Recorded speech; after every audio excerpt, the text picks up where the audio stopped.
Let me tell you about the day the Galactic Council made their greatest mistake. Oh, pardon my manners.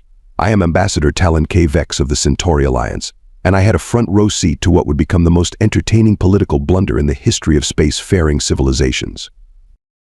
The Grand Council chamber sparkled with its usual pretentiousness that day.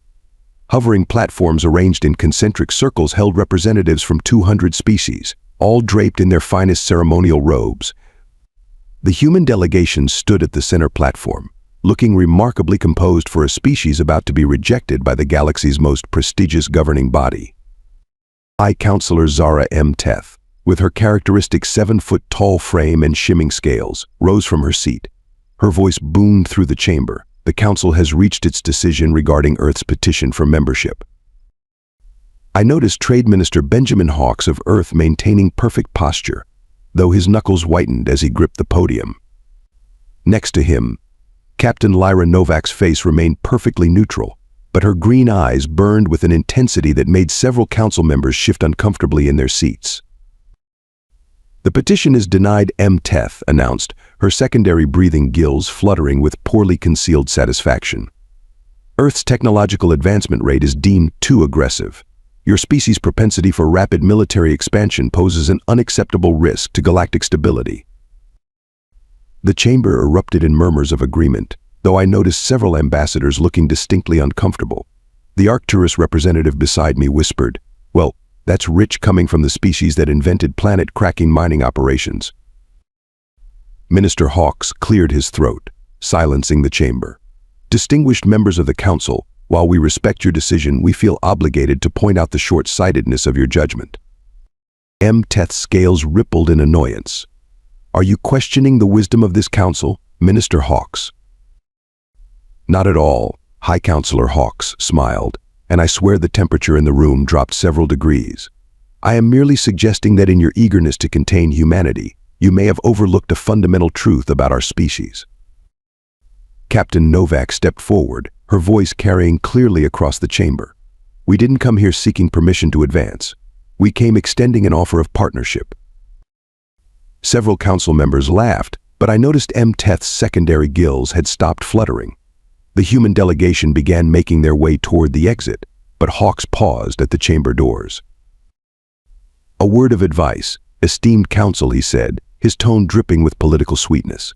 "You might want to reconsider your policy on independent technological advancement. You never know when you might need friends who think outside your carefully constructed box." The doors closed behind them with a quiet hiss, leaving an unsettled silence in their wake. I looked around at my fellow council members, most of whom were already returning to their usual self-important discussions. But I couldn't shake the feeling that we had just witnessed something significant. "Rather dramatic exit," commented Ambassador P. Talk of the Rigel Confederation, his tentacles curling in amusement. "Indeed," I replied, watching M. Teth trying to restore order to the chamber. "But I can't help wondering if we'll come to regret not having humans inside our circle of influence." P. Talk's tentacles waved dismissively. What could they possibly accomplish on their own? They're centuries behind most council races in technological development. I smiled, remembering the glint in Captain Novak's eyes. "That's exactly what makes them dangerous, my friend. We've just told a species known for their resourcefulness and determination that they're not good enough for our club." "You worry too much," K-Vex P. Talk chuckled. "What's the worst that could happen?" As the session resumed and the council moved on to debating trade tariffs on luxury goods, I couldn't help but think that we were about to find out exactly what humans were capable of when pushed into a corner. And something told me it would be quite the show. 5 years. It's remarkable how much can change in 5 years when humans set their minds to something. I should know. I've spent the last half-decade watching them with growing fascination from my diplomatic post near Earth's solar system. Ambassador K. Vex, you might want to see this. My aide, Arneke, called me to the observation deck one morning. Through the station's view screen, I witnessed what appeared to be a ship performing impossible maneuvers. The vessel, sleek and angular, executed a series of rapid spatial jumps that shouldn't have been feasible without tearing itself apart. "What in the name of the 7 moons am I looking at?" I demanded. "The humans are calling it the Thunderbolt-class destroyer. It's their newest warship, equipped with something they've dubbed quantum slip technology. I felt my facial ridges flatten in disbelief. That's impossible. The Council's best scientists determined that quantum manipulation at that scale would require at least another century of research. Our neck's antennae twitched nervously. Well, sir, apparently nobody told the humans that. The next few months brought more surprises. Reports flooded in from across the sector, each more alarming than the last. The humans hadn't just been busy, they'd been revolutionary. Without the Council's restrictive technology-sharing protocols, they'd taken an entirely different approach to space travel. I remember the day I met Admiral Victoria Stone, the architect of Earth's new Space Force. She'd invited me to tour their primary shipyard, hidden within the asteroid belt of their system. As my shuttle approached, I nearly forgot to breathe. The facility stretched for kilometers, a massive complex of interconnected construction bays and research stations. Impressive. Isn't it? Admiral Stone's voice carried a hint of pride as she guided me through the facility. Her silver hair was pulled back in a tight bun, and her uniform bore the newly designed insignia of the Earth Independent Force. We call it Phoenix Yard. Fitting, don't you think? The main construction bay housed something that made my heart skip a beat. A vessel unlike anything I'd ever seen, easily rivaling the size of the Council's largest capital ships. Meet the EIS Defiant, Stone announced, gesturing toward the behemoth, the first of our Titan-class carriers. She carries a complement of 500 Thunderbolt destroyers, 300 support vessels, and enough firepower to make any potential adversary think twice. And how many of these Titans are you building? I asked, trying to keep my voice steady. Stone's smile reminded me of a predator. That's classified, Ambassador. Though I will say this is far from the only shipyard we've established. As we continued the tour, I noticed something peculiar about their workforce. Your engineering teams, they're not just human. Very observant. Stone nodded. When the Council rejected us, several independent worlds and even some Council citizens saw an opportunity. We've welcomed anyone willing to contribute their expertise. No arbitrary restrictions, no technology-sharing limitations, just pure innovation. The most shocking revelation came in the research wing. Dr. Nathan Blake, their lead scientist, was practically bouncing with excitement as he showed me their latest breakthrough. We've cracked parallel dimension energy extraction, he announced, pointing to a pulsing core of swirling energy. Unlimited power, clean and safe. The Council said it couldn't be done. We did it in 3 years. I recalled the countless Council sessions where such research had been banned as too dangerous. Yet here it was, functioning perfectly. How did you overcome the quantum destabilization issue? We stopped trying to control it, Blake explained. Instead, we learned to dance with it. Sometimes the best solution is the one nobody else would dare to try. As my visit concluded, Admiral Stone walked me back to my shuttle. You know, Ambassador, some on Earth wanted to keep all this secret, but I convinced them to let you see it. Why? I asked, genuinely curious. Because you were one of the few who voted in our favor at the Council meeting, and because someone needs to tell them what's coming. She handed me a data crystal. Our official announcement of independence from Council space goes out tomorrow. We're establishing our own alliance, open to any world that wants to join us. I held the crystal, feeling its weight. The Council won't like this. The Council, Stone replied, doesn't have to like it. They just have to live with it. As my shuttle departed Phoenix Yard, I watched several more Thunderbolt destroyers emerge from their construction bays, their quantum drives leaving trails of impossibly beautiful light in their wake. I thought back to Trade Minister Hawke's warning 5 years ago about thinking outside the box. The humans hadn't just thought outside the box. They'd rebuilt the entire game. The Council's arrogance finally caught up with them 6 months after Earth's declaration of independence. It started with raids on the outer colonies, swift and brutal attacks that left our supply chains in shambles. The Scarlet Armada, they called themselves. Pirates with technology that somehow matched our most advanced warships.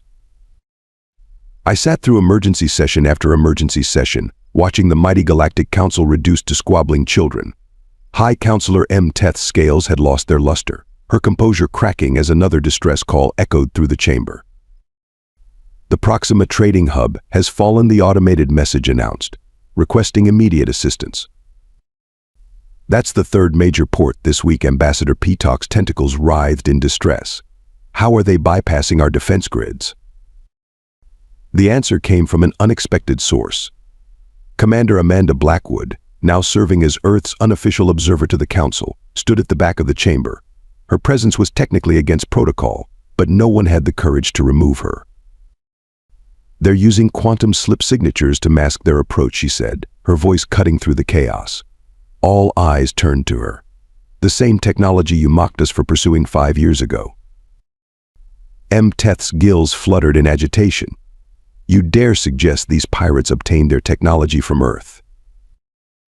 Blackwood laughed, a sound that sent chills down my spinal ridges. "No, High Counselor, I'm suggesting they stole it from you. Remember those research facilities you shut down when we proposed quantum slip development? The ones you abandoned rather than secure properly." The chamber fell silent. I watched Blackwood move to the central platform, her bearing that of someone who knew exactly how the game would play out. Those facilities contained partial research data. Enough for someone with resources and determination to piece together a crude version of the technology. Of course, she smiled. "It's nothing compared to what we've developed since then." "If what you say is true," I spoke up, "then you know how to counter their attacks." "We do." Blackwood activated a holographic display, showing the pirates' attack patterns. "The Scarlet Armada is using unstable quantum slip drives. They can match your ship's speed, but their maneuverability is limited. They have to drop out of quantum space at predictable points." Peacock's tentacles curled in frustration. "This information is useless without ships capable of intercepting them." "Funny you should mention that." Blackwood's eyes sparkled with barely contained amusement. "Earth's independent force happens to have a fleet in the sector, conducting training exercises." The implications hit the Council like a plasma storm. Teth's scales rippled with barely contained rage. "You planned this?" "No, High Counselor. We predicted it." "There's a difference." Blackwood's tone remained professional, but I caught the slight upturn at the corner of her mouth. "We're offering our assistance in exchange for formal recognition of Earth's independent status and trading rights." I had to admire the elegance of it. The humans had maneuvered the Council into a perfect trap. Either accept help from the species they had rejected, or watch their trade empire crumble. Teth glanced around the chamber, seeing nothing but desperate faces. "What assurance do we have that your assistance will be effective?" As if on cue, another emergency transmission cut through the chamber. This time it was from the Scarlet Armada itself. Their leader's panicked voice filled the room. "Multiple contacts. They're coming out of nowhere. Our quantum signatures are being tracked somehow. They're everywhere." The transmission cut off abruptly. Blackwood calmly checked her datapad. That would be Commander Renee Martinez and the 7th Quick Response Fleet. They've been shadowing the pirates for the past week, gathering tactical data.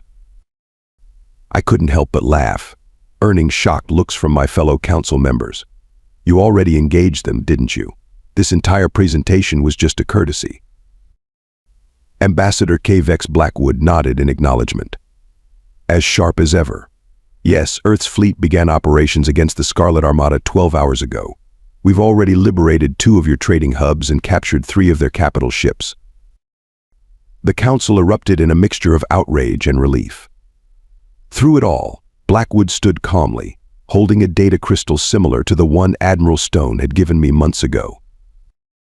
"The treaty is pre-drafted," she said. "All it needs are your signatures." I watched as the mighty Galactic Council, masters of 1,000 worlds, filed one by one to sign a treaty with the species they had deemed unworthy. Sometimes, I reflected, the greatest victories come not from the battles we fight, but from the ones we make unnecessary. The arrival of Earth's battle fleet in Council space was nothing short of spectacular. I stood on the observation deck of the Council's premier defensive station, watching as reality itself seemed to bend. Hundreds of quantum rifts bloomed against the backdrop of stars, each one birthing a warship of gleaming silver and blue.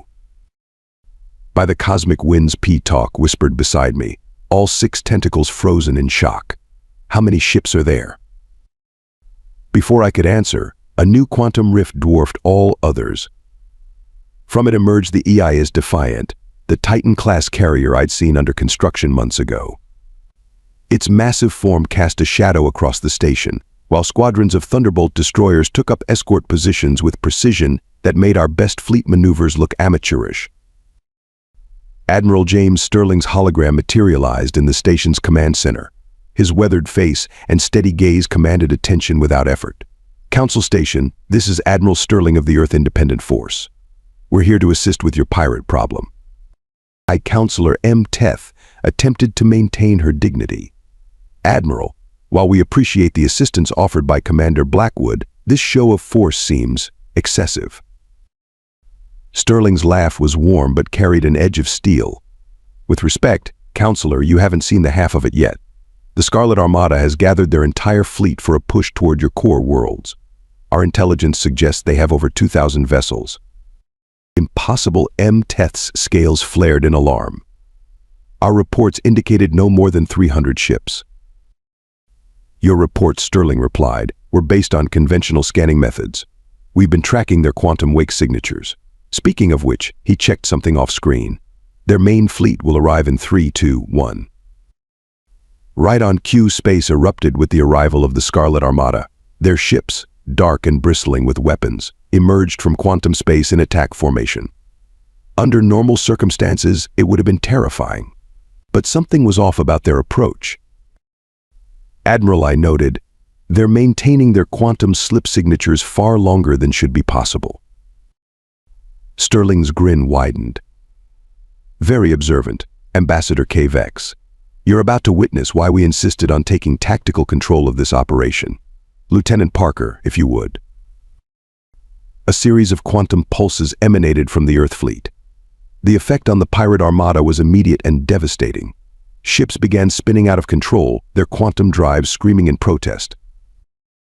We've been broadcasting a destabilization signal tuned to their crude quantum drives, Sterling explained as chaos erupted among the pirate fleet. They're about to learn why stealing technology you don't fully understand is a bad idea. The battle that followed was less a fight and more a masterclass in tactical superiority. Earth's Thunderbolt destroyers moved in perfect coordination, their quantum drives allowing them to appear and disappear at will. Each strike was precise, disabling rather than destroying when possible. Note how they're herding the pirates toward the defiant P-Talk observed, professional admiration creeping into his voice. I nodded. Like shepherds guiding a flock. But why? My question was answered as the Defiant's massive hull split open, revealing what looked like a quantum slip drive large enough to power a small moon. The device hummed to life, creating a controlled quantum storm that swept up the trapped pirate vessels. Ladies and gentlemen, Sterling announced, you're witnessing the first deployment of our quantum containment net. The pirates' stolen drives are being safely neutralized, and their ships will be tractored in for boarding and arrest. The entire operation took less than 30 minutes. When it was over, the mighty Scarlet Armada had been reduced to a collection of powerless hulks, their crews surrendering en masse. M. Teth's composure finally broke. How? How did you advance so far in just 5 years? Because you gave us no choice. A new voice joined the conversation. Commander Blackwood stepped onto the command deck, having apparently arrived during the battle. You told us we weren't ready, that we needed centuries to achieve what you had. So we stopped playing by your rules. Sterling's hologram nodded. Humanity has a long history of achieving the impossible when backed into a corner. You gave us the greatest gift possible. You made us prove ourselves without restriction. I watched as Earth's fleet began the process of securing the captured pirate vessels. Their efficiency was breathtaking, their technology beyond anything the Council had achieved in centuries of careful, regulated progress. Admiral, I asked, was this show of force really necessary? You could have defeated the pirates with a much smaller fleet. Sterling's eyes twinkled. Ambassador, this wasn't just about the pirates. This was a message. The galaxy is changing. The old ways of the Council, the careful control of progress, the artificial restrictions on development, they're over. Blackwood picked up where he left off. Earth is establishing a new order, one based on innovation, cooperation, and the understanding that progress cannot be contained. We're offering membership to any world that shares our vision." The command center fell silent as the implications sank in. Through the viewport, we could see more Earth ships arriving through quantum rifts, these ones bearing the flags of former Council worlds that had already pledged allegiance to the new human-led alliance. "Well played," I finally said, earning surprised looks from my fellow Council members. "You didn't just save us from the pirates. You saved us from ourselves." Sterling's hologram gave a respectful nod. "The question now, Ambassador KVEX, is what the Council will do with this second chance we've given them." As I watched Earth's fleet secure Council space with elegant precision, I couldn't help but appreciate the irony. In trying to prevent humanity from becoming too powerful, we had created exactly what we feared. But perhaps, I reflected, that wasn't such a bad thing after all. The negotiations took place aboard the EI's Defiant, a choice that spoke volumes about the shift in power. Gone were the elaborate ceremonies and flowing robes of the Council chambers. Instead, we gathered in a sleek conference room that hummed with barely contained energy from the ship's quantum core. Trade Minister Hawks, now bearing the title of Alliance Diplomatic Chief, sat at the head of the table. 5 years had added silver to his temples, but none of the weary subservience the Council had expected from him half a decade ago. "Let's be direct," Hawks began, his voice carrying the same calm authority I remembered from the Council rejection ceremony. "Earth and its allies are establishing a new interstellar coalition. The Galactic Council is welcome to join, as equal members, not as leaders." Mteth's scales rippled with indignation. "You expect us to simply surrender our authority? The Council has maintained peace for 10,000 years. Peace through stagnation is not peace at all," Commander Blackwood countered from her position by the viewport. "While you were maintaining the status quo, pirates nearly destroyed your trade networks using borrowed technology. Imagine what other threats might be lurking beyond known space." I watched Admiral Sterling pull up a holographic display of the known galaxy. Dozens of systems glowed bright blue, indicating worlds that had already aligned with Earth. 47 systems have joined us in the past month alone, Sterling noted. "They're drawn to our philosophy of open technological exchange and mutual defense. The Council's age of restricted progress is over." E-Talk's tentacles curled anxiously. "And if we refuse to join?" "Then you'll be left behind," Hawks stated simply. "We won't interfere with Council space, but we won't share our advancements either. Your worlds will be safe, protected by outdated technology, while the rest of the galaxy moves forward." The Council representatives erupted in arguments, their voices bouncing off the quantum-dampened walls. Through it all, Hawks remained perfectly still, a slight smile playing at the corners of his mouth. I caught Commander Blackwood's eye and gestured toward the door. She nodded, understanding my intent. "Chiefs, admirals, Council members," I announced, rising from my seat. "I have an announcement to make." The room fell silent. Even Mteth's scales stilled. "The Centauri Alliance hereby withdraws from the Galactic Council and formally requests membership in Earth's coalition." The chaos that followed was predictable, but Hawks raised a hand for silence. "Ambassador KVEX, your request is welcomed, but I'm curious about your reasoning." I looked around the room, at the faces of those who had guided galactic policy for centuries. 5 years ago, we rejected humanity because we feared their potential for rapid advancement. We were right to be afraid, but for the wrong reasons. Their advancement wasn't a threat to stability, it was a threat to complacency. Moving to the holographic display, I pointed to my home systems. The Centauri worlds have always valued progress, even when the Council urged caution. Humanity has proven that true security comes not from restricting knowledge, but from sharing it. From building bridges rather than walls.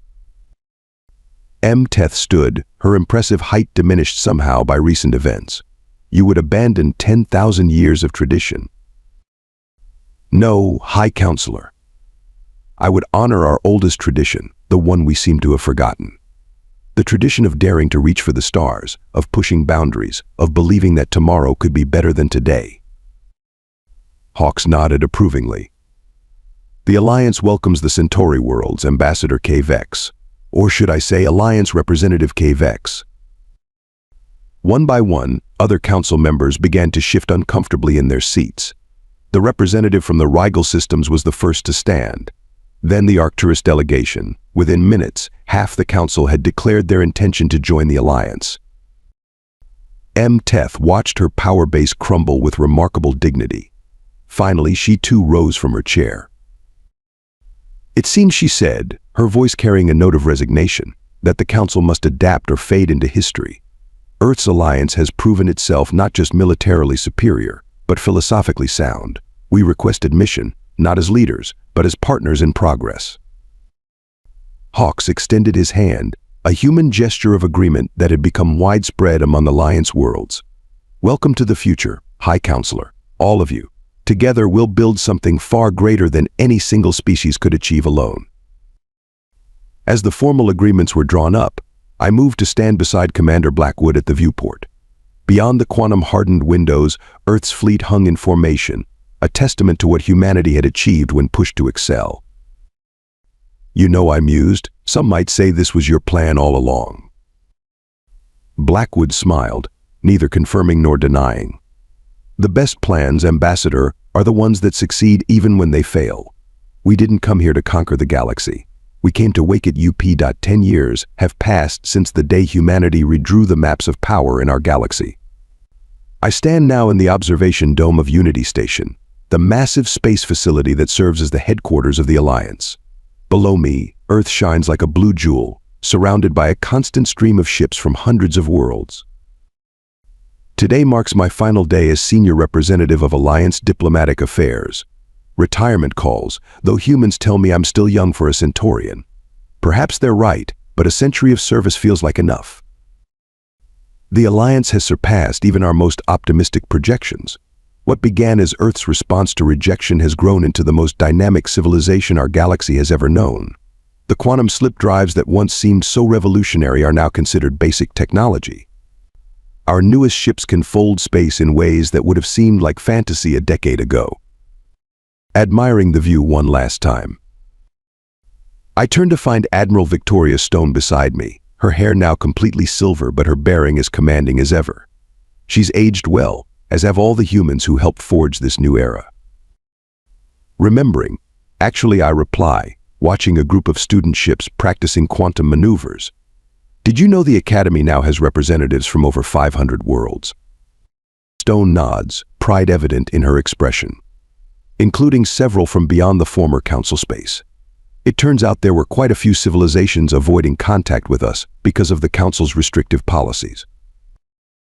A sleek vessel catches my eye, its design unlike anything I've seen before.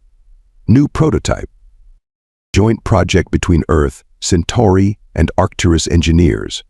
They're calling it a dimension skipper. Supposedly it can traverse parallel realities as easily as we now traverse space. I laugh, remembering how such ideas would have been dismissed as dangerous fantasy under the old council. The galaxy has changed so much in 10 years. For the better, Stone adds, watching a group of mixed-species children tour the station's lower levels. Though I hear the history books still debate whether the council's rejection of Earth was their greatest mistake or their final gift to the galaxy. Perhaps both, I muse, though I doubt they saw it that way at the time. A soft chime indicates the arrival of more visitors. Commander Blackwood, now Alliance Fleet Admiral, leads a delegation of new ambassadors from the Outer Rim worlds. She spots us and steers the group our way. Senior Representative K. Vex, she greets me warmly. I hope to catch you before your retirement ceremony. Our newest Alliance members wanted to meet the famous counselor who first stood with Earth. I greet the newcomers, noting their mix of excitement and awe. They're from worlds that would never have qualified for council membership under the old system. Now they stand as equals in humanity's grand experiment. Tell me, one of them asks, did you know it would turn out like this when you supported Earth? The question makes me smile. No one could have predicted this exactly. But I knew change was coming. The old council tried to bottle lightning, and lightning doesn't take kindly to being contained.